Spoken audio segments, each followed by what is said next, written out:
Nagaa Faraarri jaalalli Waaqayyoo bakkuma jirtanitti hunduma keessan isiniif haa ta'u. Jaalatamtootaaf kabajamtoota hordoftoota maatii yookaan immoo chaanaala kana hordoftan biyya keessaa biyya alaa maatii furtuu miidiyaa for akkam jirtu nagaa keessanii baga nagaa taatan bakkuma jirtanitti nagaan koo isin haa qaqqabuun dhaamsa kooti.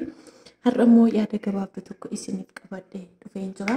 Jireenya keenya keessatti akkuma argamu keessattuu bara kanaa wanta gaarii hojjetan irra wanta yaada hamaadhaan dhaloota yaada hamaa qaban dhaloonni kunis immoo jaallatanii miti. Jireenya keenya keessatti bu'aa bahii danuutu jira jechuudha. Jireenya keenya keessatti waanuma kamiyyuu akkamitti keessummeessuu dandeenya wal wajjiniin turtiin keenya haa ta'u. Gara yaada kootti darba. Mee gara yaada kootti osoo hin darbiin dura akkam goone jireenya keenya haala kam keessattuu qormaata kam keessattiyyuu nagaa boqonnaa akka argachuu qabnu wal wajjiniin ilaalla jechuudha. Asumarraan illee jechuudha namoonni baay'een jechuudha gadda nama tokko gadda keessan godhattanii imimmaan nama tokko imimmaan keessan godhattanii yoo namni tokko isin bukkeedhaa boo'ee wajjin boosanii akkuma kanallee gammachuu isaarrattis kan wajjin gammaddan gadda isaarratti kan wajjin gammaddan dhuguma isiniin jedhaa isin warra sammuu qajeelaa qabdan laphee qulqulluu qabdanidha. Waaqayyoo qajeelummaa fi qulqullummaa kana hanga dhumaatti isin wajjiniin haa tursiisu jechuun dhaamsa kooti. Akkuma kanammoo namni kamiyyuu jireenya isaa keessatti jaallatee yookaan immoo waa hubachuu dhabuurraan malee namni jaallatee waan hamaa isin hojjetu jechuudha. Yeroo hundumaa lafa kanarratti waan hamaa yoo baay'ateeyyuu garuu ani waa tokkoon beeka. Gaarii kan ta'e tokko jira jechuudha. Innis eenyudha? Waaqayyoodha. Kanaaf waan hamaa hundumaa keessaa yookaan immoo waan hamaa dhibba keessaa gaariin tokko yoo argame inni gaariin sun hamaa 199 sana sirreessuu danda'a jechuudha.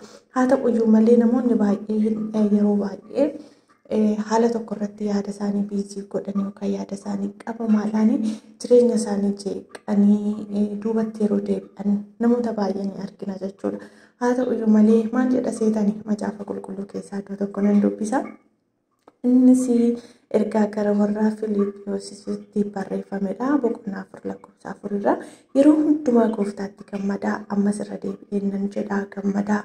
Gaarummaan keessan nama hundumaa biratti haa beekamu gooftaan dhiyootti ni dhufas jedheetu achumaan lakkoofsa 6 irratti immoo akkana jedha. Waan hundumaatti kadhataa fi mataan galata wajjin wanta isin barbaachisu Waaqayyo duratti akka beekamu godhaa malee waanuma tokkotti yaaddoo hin qabaatina jedha.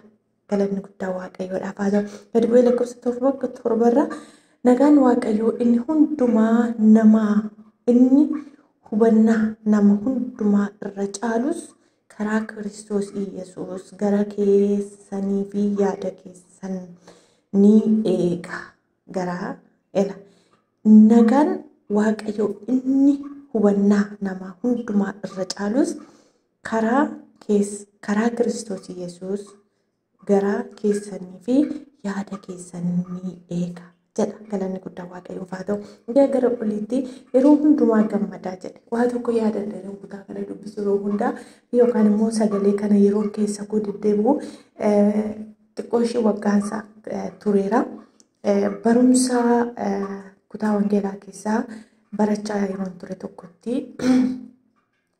Waaqayyo isaan haa eebbisu. Barsiisaan kutaa kana nu barsiisanii sagalee kanarra dhaabbatanii nu barsiisan jechuudha. Itoo nu barsiisaa jiranii akkuma tasaa gaaffii gaafatan yeroo hundumaa gooftaatti gammadaa kan jedhu kana too barsiisaa jiraniiti. Diingata gaaffii tokko kan immoo gaaffii akka tasaa tokko nu gaafatan. Innis maalidha seetanii baay'ee kan na ajaa'ibe. Mucaa tokko kaasan jechuudha. Mucaan sun Naa'ol Olfiraa'ol maqaa isaarraan fadheera garuu achi kaasan jechuudha. Achi amma jedhan akka tasaa jedhanii biyya alaarraa carraa wayitoo si qaqqabee akkam gammaddannaan maal jechuudha wangeelaa kun akkam gaaffii akkamii qaba baay'ee gammada baay'ee Waaqayyoon hin galateeffadha kaa jedhe mucaan jechuudha. Akkuma kana immoo yeroo kana namoonni galee fiira namoonni kaan immoo callumadhaan ilaalu.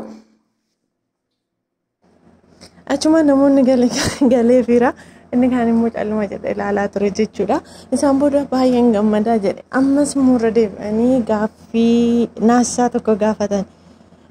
Akkuma dura isinitti hime Firaa'ol Naa'ol waan akkasidha garuu Naa'ol akkas qaban warratti maqaa mucaa sanaa na irraanfadhee yeroon isaa xiqqoo tureera. Isaan booda maal jedhanii osoo ammaa haadha kee yookaan abbaa kee du'e jedhanii wannaan baay'ee rifate hundumtuu rifata yeroo kana jechuudha. Maaliif egaa sagalichi yeroo hundumaa gooftaatti gammadaa waan jedhuufi gammachuun keenya egaa yeroo argannuu fi yeroo dhabnu qofa akka hin taane nuuf ibsa jechuudha bakka kanatti. Achuma hundumtuu rifate kanarratti jechuudha. Gaaffiin kun namoota arfan tokko akkasiif ka'ee ture. Maaliifan kana isinii kaase egaa yeroo baay'ee wanti hundumtuu dachee kanarratti hin guutu jechuudha. Of dhiphisanis waan hundumaatiin jechuudha. Amma danda'ametti of gammachiisanii isa ta'e hundumaarratti waaqayyoon galateeffatanii darbuu yoo ta'e malee jechuudha.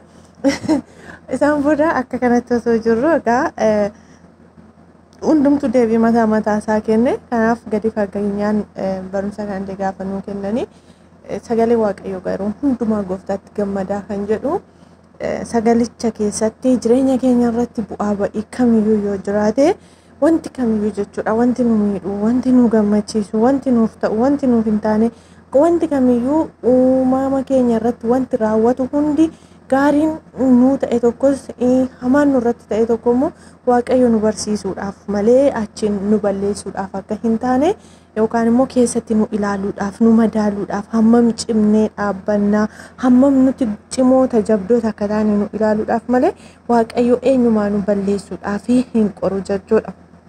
Fakkeenya Iyyoob yoo fudhanne kutaa macaafa qulqulluu keessatti kakuu moofaa keessatti wantoota jiran keessaa namni akka Iyyoob qoramee ilaalame hin jiru waaqayyo fuulduratti jechuudha.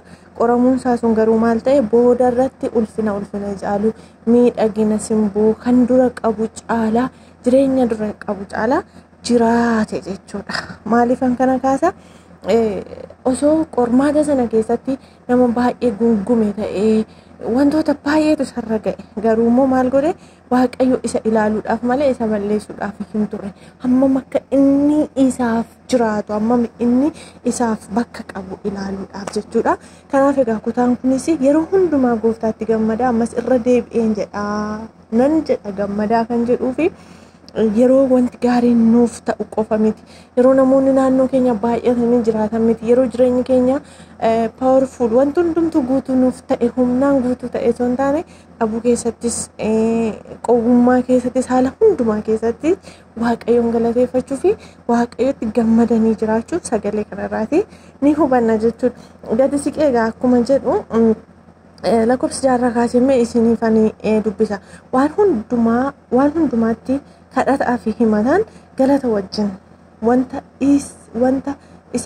wanta isin barbaachisu waaqayyo duratti akka beekamu godhaa malee waanuma tokkotti yaaddoo hin qabaatina. Argitanii waanuma hundumaatti kadhataa fi himata galata rakkoo ta'uu danda'a, gammachuu ta'uu danda'a. Rakkoo yookaan qormaata jiru keessatti kadhata keenya qabanne galateeffachaa waan nu barbaachisu waaqayyotti himachaa keessa keenya gammachuuf nagaadhaan guunne akka jiraannu kutaan kun nuuf ibsa jechuudha. Waaqayyo sinaa eebbisu galanni waaqayyoodhaaf haa ta'u. Kanaaf egaa obboloota koo jireenya addunyaa kanarraa yoo guutes yoo hir'ates waluma qixa amma biyya lafaa kanarra jiraannutti jechuudha. Hamma danda'ametti yeroo qabnutti waaqayyoon akka nutti gammadu goonee yeroo tokko namoonni baay'een gaafa baay'ee tokko baay'ee kana kan godhuga hojii diinaati. Garuu namoonni tokko yeroo namoonni fajjeessan dhugaadhaan baay'een ni jedha. Namni jaallateef hin ajjeesu garuu jireenya lafa kanarraa guyyaa isaaf taa'e sana harki waaqayyoo hin gahin namoonni ariifatanii seexanaaf karaa bananii lubbuu isaanii irratti murtoo kan fudhatan jiru jechuudha. Isa kana hundumaa dhiisne garuu yeroo qabnu keessatti bara qabnu keessatti waan nu barbaachisu irratti wanta keessi keenya barbaadu wanta akka nuuf ta'u barbaannu tokko irratti gungummii tokko malee kadhataa fi himata galataan waan nu barbaachisu fuula waaqayyootti yoo qabannee dhiyaanne jireenya keenya keessatti waaqayyo sotoo nutti hin gaddiin ofii keenya sotoo hin dhiphisiin hin jiraanna jechuudha. Mee kutaa lakkoofsa 7 akkana jedha kutichuma keessa nagaan waaqayyo inni hundumaa inni hubannaa namaa hundumaa irra caalus karaa Kiristoos Yesuus garaa keessanii fi yaada keessan ni eegaa jedha. Argitanii inni hundumarra caalu nagaan inni hundumarra caalu jechuudha. Nagaan hundumarra caala, nagaa waa hundumarra caala. Maaliif qabeenya qabaatanii kan nagaa hin qabne kan gammachuu hin qabne jiru. Garuu iddoo kanatti maal jedha ergaa waanuma tokkotti yaada waan tokko waan hundumaatti kadhataa fi himataan galata wajjin erga jedhee ka'ee gadi siqee maal jedhee nagaan waaqayyoo inni humna hubannaa nama hundumaa irra caalus maal godha karaa Kiristoos Yesuus garaa keessanii fi yaada keessan ni eega. Maal ta'uuf akka nuti hin miidhamneef erga waan barbaachisaa ta'e tokko itti himanne akka yaadni keenya hin cabne akka yaadni keenya duubatti hin deebineef immoo maal godha sagalichumti deebi'ee nu eega jechuudha. Bara keenya keessatti namoota baay'ee abdannee namoonni baay'ee nu gataniiru ta'uu danda'a. Namoonni baay'ee nu dhiisaniiru ta'uu danda'a. Namoonni baay'ee karaa nuti eegganne irratti nu wajjin ta'uu dhiisaniiru ta'a. Inni kun garuu gara oliitti gammadaa jedhe irra deddeebi'ee gammadaa jedhe yeroo hundumaa jedhe gammadaa jedhe ka'e waan gootan hundumaa immoo gaarummaan keessan namootallee akka gammachiisu jedhee ka'e immoo gadi siqee waan tokkotti akka nuti yaaddoo hin qabaanne waan nu barbaachisu irratti kadhata himata fi galata qabanne fuula isaa dura akka deddeebinu argitanii gadi siqee ammas innumti immoo nagaan inni hundumaa hubannaa nama hundumaa irra beektota hundumaa irra caalu immoo akka yaadni keenya hin miidhamne akka yaadni keenya hin cabneef yaada keenya hin eega jechuudha. Kanaaf jireenya keenya keessatti hamma danda'ametti karaa kamiiniyyuu jechuudha jabaannee yaadni keenya akka hin miidhamne goonee darbuutu nurra jira jechuudha. Galanni waaqayyoodhaaf haa ta'u. Bara kana keessaa wanti hundumtuu baay'ee ulfaataadha.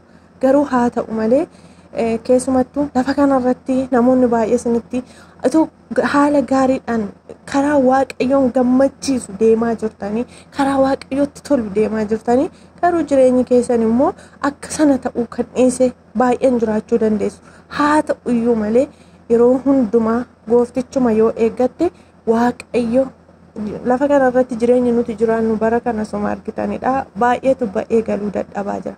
Garuu boruu keenyaaf tolfachuudha kan nurraati barbaachisu jechuudha. Waaqayyo baraaf jireenya keessan haa eebbisu eebbifama. Kanaaf egaa walumaa galatti yaada koo gara xumuraatti yeroon fidu kanaaf waanuma kamittuu yaaddoo tokko malee waaqayyo keenya galateeffachaa waan nu ta'e irrattis waan nuuf hin taane irrattis gungumuu dhiisnee sanuu ta'e qofa irratti harka walitti dhoofnee ililchinee galateeffachuu osoo hin taane waan hundumaa irratti gooftaatti gammannee waan nu barbaachisu immoo himataa fi maal goona himataa fi kadhata galataan fuula isaa turree akka argannu asirratti hin baranna jechuudha yookaan immoo hin hubanna jechuudha. Kana fakkaata waaqayyo gooftaan macaa isin haa eebbisu.